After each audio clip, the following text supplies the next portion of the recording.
Okay, guys, long time no see or talk.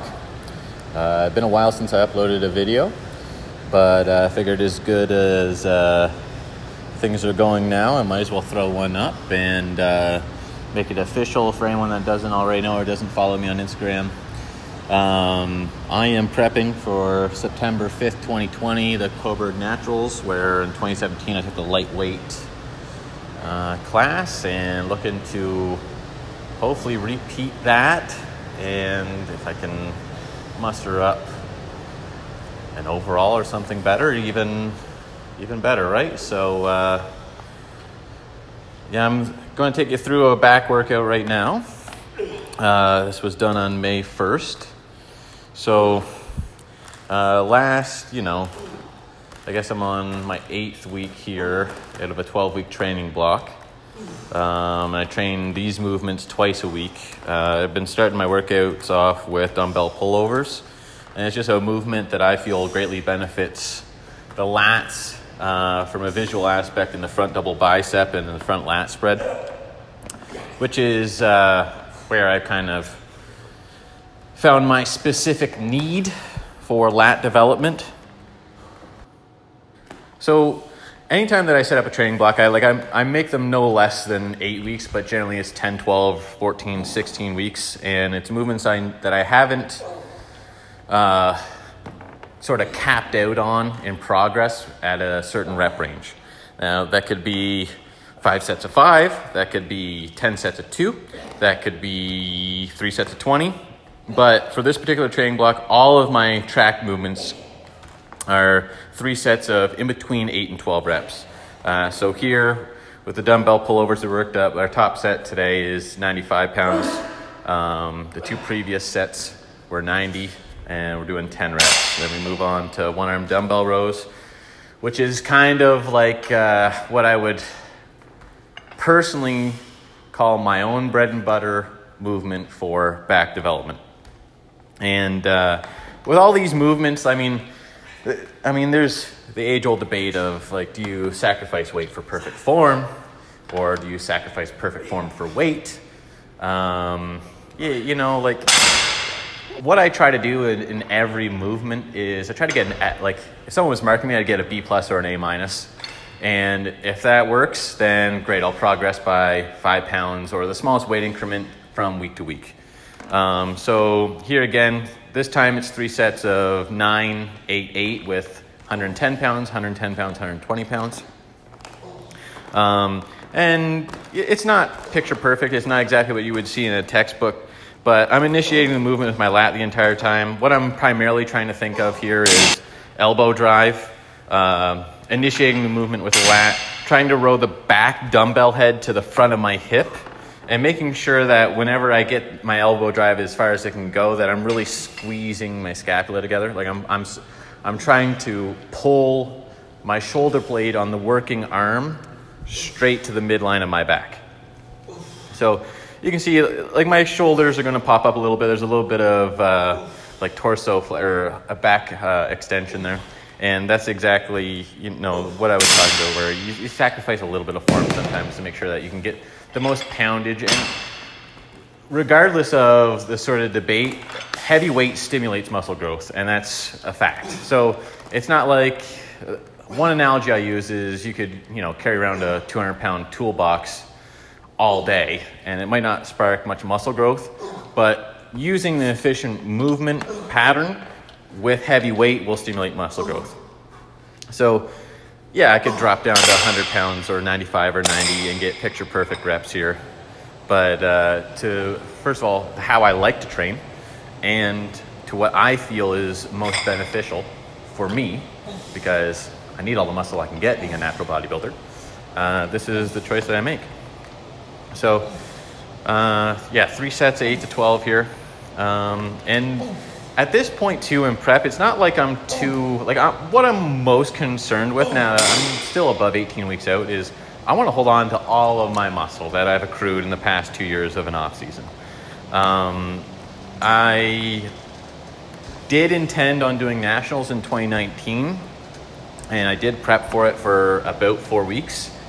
And once the initial 10 pounds was lost, I didn't think I still had a physique. I was still lacking a physique to be competitive for a win on a Canadian national natural stage. So we scrapped that idea. We went back in the off season, and I'm very happy with the improvements that I've made here. And you'll see, I'm very blessed also that I'm a gym manager, and this is my own private closed gym now.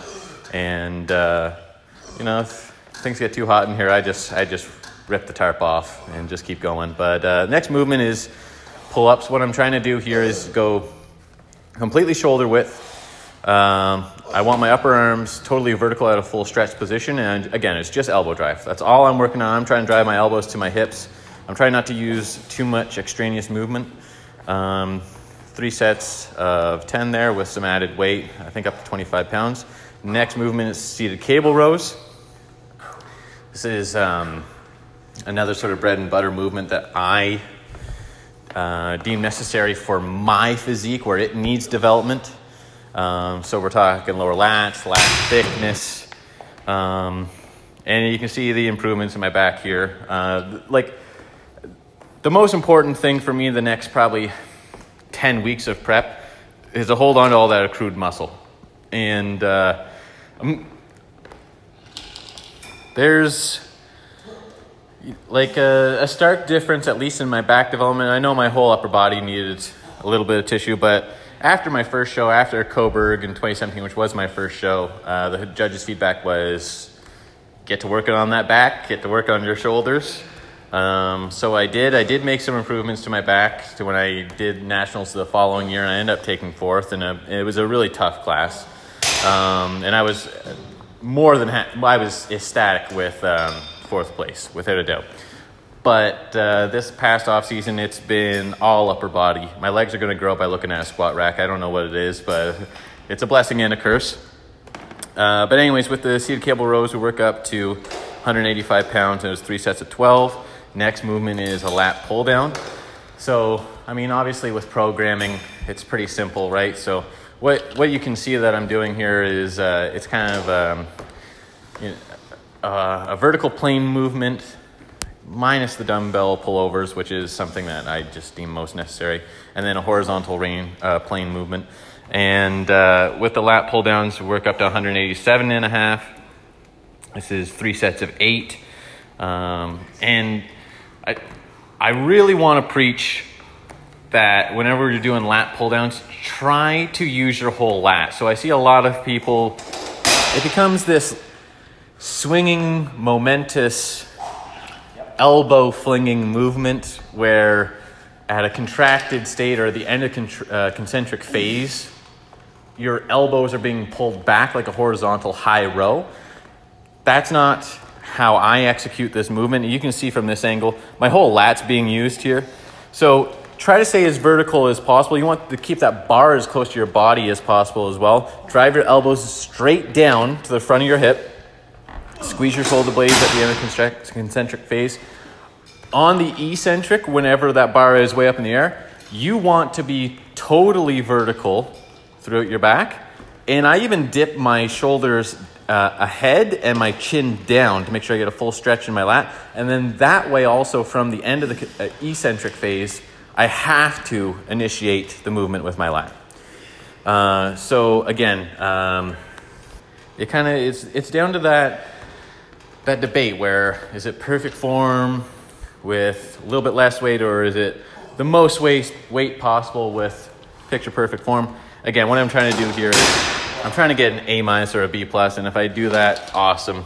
I'll move up to 187 for 2 sets next week, or I'll go to 190 for my top set.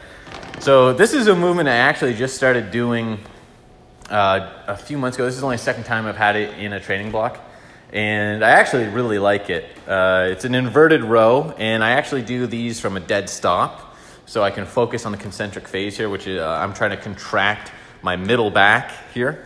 I go with a little bit wider grip because I'm trying to target that inside, like the upper, inner, mid back sort of area.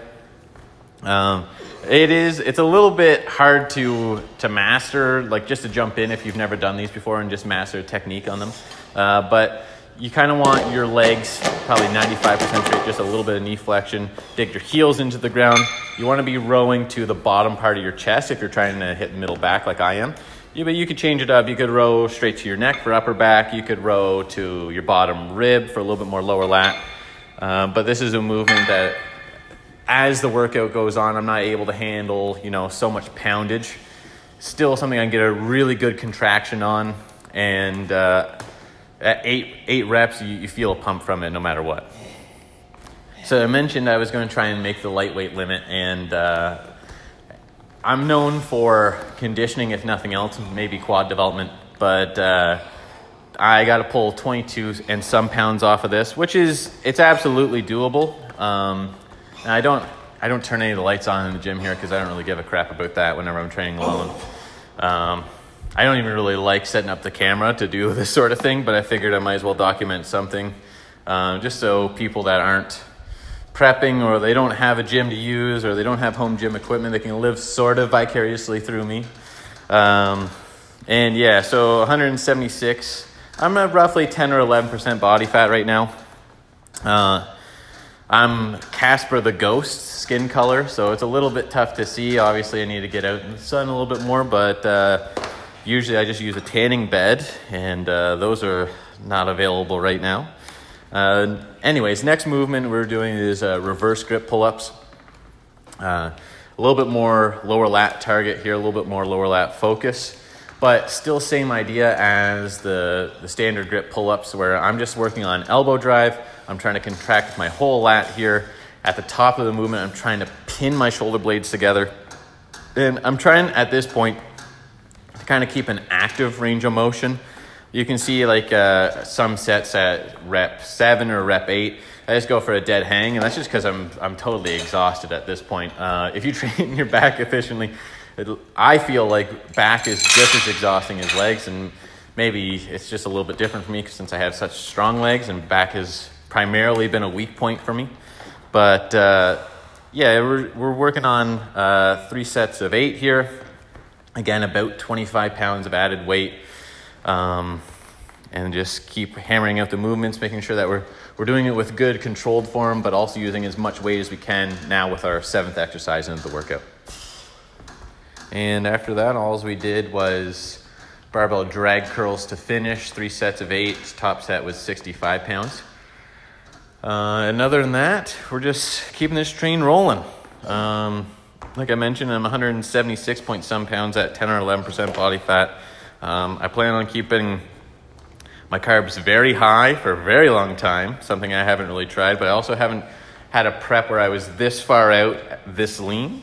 I mean, I'm still eating 6 big meals a day, protein, carbs, 3 shakes. Until next time, I guess, I mean, I'm going to do a video to detail my diet a little bit later, but until next time, just stay home and stay safe if you gotta. We're going to get through this together. Live vicariously through me if you got to. So follow me on Instagram. It's Brandon Lazert 93, and I'll talk to you later, guys.